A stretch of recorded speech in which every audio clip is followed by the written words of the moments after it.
तो मैंने फाइनली देख ली है मेरे द योद्धा। अब ये मूवी पता नहीं क्यों इतनी हाइप्ड है, लोग और बाकी सारे क्रिएटर इसके तारीफों के पुल बांधे जा रहे हैं। मगर सच बात तो ये है कि हर साउथ मूवी अच्छी नहीं होती। हर साउथ मूवी के सीजीआई, वीएफएक्स या ग्राफिक्स उस तरीके से काम नहीं करते जैसा कि पुरानी मूवीज अगर किसी ने काम कर दिखाया है। लोगों को ये लगता है कि यार बाहुबली साउथ मूवी हिट हो गई तो यानी कि अगली भी कोई साउथ मूवी आएगी वो बहुत ज्यादा हिट हो जाएगी, बट पर्सनली ऐसा नहीं होता। Same goes with one more movie called Kartikeya 2। इस मूवी की भी अदर क्रिएटर्स ने बहुत ज्यादा तारीफ करी थी, मगर लिटरली सच मायनों में वो एक बुरी पिक्चर थी। गाली मैं नहीं दूंगा क्योंकि मेकर्स हर चीज को दिल से बनाने की कोशिश करते हैं। हम भी कभी वीडियोस बनाते हैं, हमारी पूरी शिद्दत मेहनत करते हैं ताकि चीज अच्छी बन सके, उसके अंदर अच्छी क्रिएटिविटी आ सके। मगर दिक्कत वहां आ जाती है जहां पर चीजें थोड़ी सी अनब्रेक सी होने लगती है। मतलब कि उनके अंदर कम्युनिकेशन गैप सा लगने लगता है। कहीं ना कहीं स्टोरी जो होती है वो अलग अलग सी टुकड़ों में बटी हुई नजर आती है। एग्जाम्पल के लिए अगर मान लो कोई चोर किसी मेन हीरोइन को उठा करके ले जाता है, अब यहाँ पर हीरो को पता लगाना है। अब हीरो को ना तो वो कोई कुत्ता है जो अपनी नाक से सूंघ करके उसकी खुशबू से उसके पीछे चला जाएगा, और ना ही वो कोई साधु महात्मा ज्ञानी या फिर कोई अंतर्यामी है जिससे कि उसके लोकेशन का सारा वो पता लगा लेगा। इन कहानियों में यही होता है कि समहाउ विलन को कैसे भी पता चल जाता है। अच्छा चलिए ठीक है, सबसे पहले मूवी के रिव्यू पर आता हूं। मैं इसको ज्यादा डिस्क्राइब नहीं करूंगा, 2 लाइन के अंदर खत्म कर देता हूं। मूवी बेसिकली मगध कालीन अशोका सम्राट पर बेस्ड है। उन्होंने कलिंग नाम के एक प्लेस पर बहुत बड़ा युद्ध किया था जहां पर उन्होंने अपने पूरे दुश्मनों को, उनके पूरे साम्राज्य वगैरह को सब कुछ खत्म कर दिया and he got some powers. अब ये जो पावर्स होती है ये किसी भी इंसान को अमर बना सकती है, उसे सर्वशक्तिमान शक्तिशाली बना सकती है। तो अब इस युद्ध के खत्म हो जाने के बाद में इन्हें लगता है कि क्या ये पावर सचमुच एक ताकत है या फिर एक श्राप है। तो इसलिए वो इस श्राप को झेलना नहीं चाहते होते हैं और अपनी इस पूरी पावर को 9 अलग अलग किताबों में बांट देते हैं। अब यहां पर स्पेसिफाइड भी करना चाहिए था कि वो जो किताबें थी उसके ईच एंड एवरी किताब में यानी कि स्क्रिप्चर्स के अंदर वो कौन कौन सी पावर्स उन्होंने डिसाइड करी, एक तो वो बताया नहीं गया।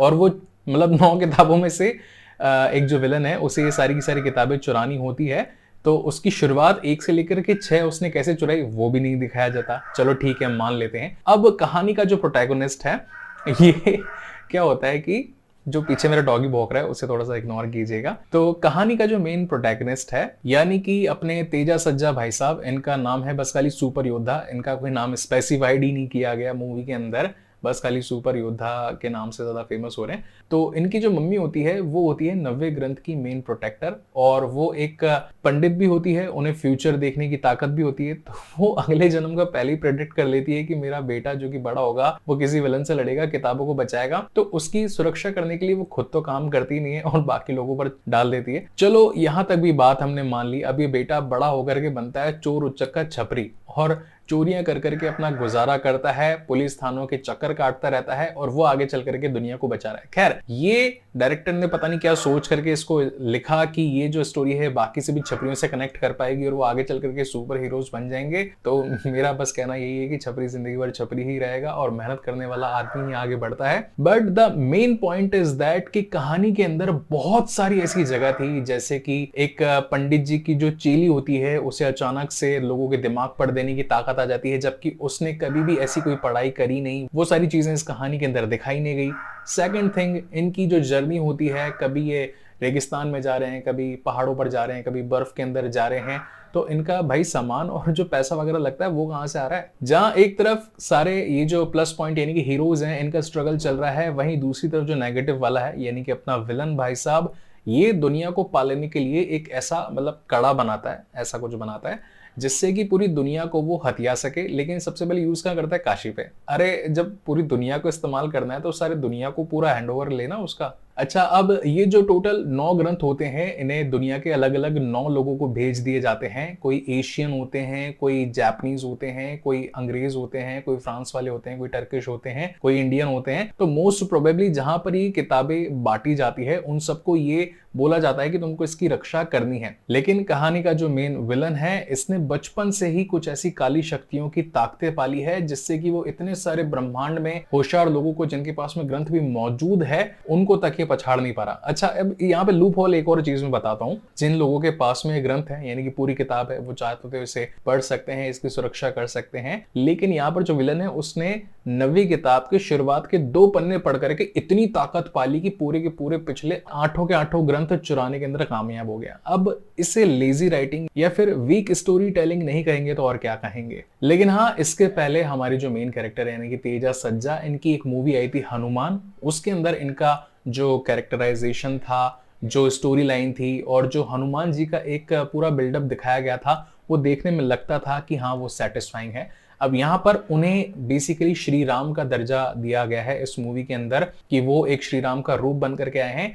तो एक्चुअल में जो श्री राम जी को शिव जी का धनुष मिलता है, तो वो तो उन्होंने अपने स्वयंवर के अंदर तोड़ दिया था, मगर बाद में उन्हें एक आयुध करके एक धनुष मिलता है, वो दे देते हैं त्रेता युग के अंदर एक डंडे के रूप में किन्हीं साधु महात्मा जी को। और वही आयुध या फिर कहें कि ब्लैक मिथ वुकोंग का डंडा, वो बनता है आगे चल करके तेजा सज्जा का सुपर योद्धा का सुपर वेपन। तो कहानी बस इतनी सी है कि अपने सुपर हीरो को अपने उस आयुध यानी कि सुपर वेपन के साथ में विलन से फाइट करके उन 9 ग्रंथों को बचाना है। मगर पर्सनली कहूं तो यहाँ इस कहानी को और भी बेटर बनाया जा सकता था। चलिए, मान सकता हूं कि बजट एक पॉइंट ऑफ व्यू हो सकता है, ज्यादा अच्छे बजट से ज्यादा अच्छे CGI, VFX और ग्राफिक्स क्रिएट किए जा सकते हैं। लेकिन स्टोरी लाइन का क्या भाई, कनेक्टिविटी भी तो इंपॉर्टेंट है। एक्टर्स को मेरी तरफ से कोई हेट नहीं है। कहानी हमारे माइथोलॉजी पर बेस्ड है, इसलिए कहानी भी मैं इसे इतना ज्यादा हेट नहीं करूंगा। लेकिन the point of direction, the connectivity between the scenes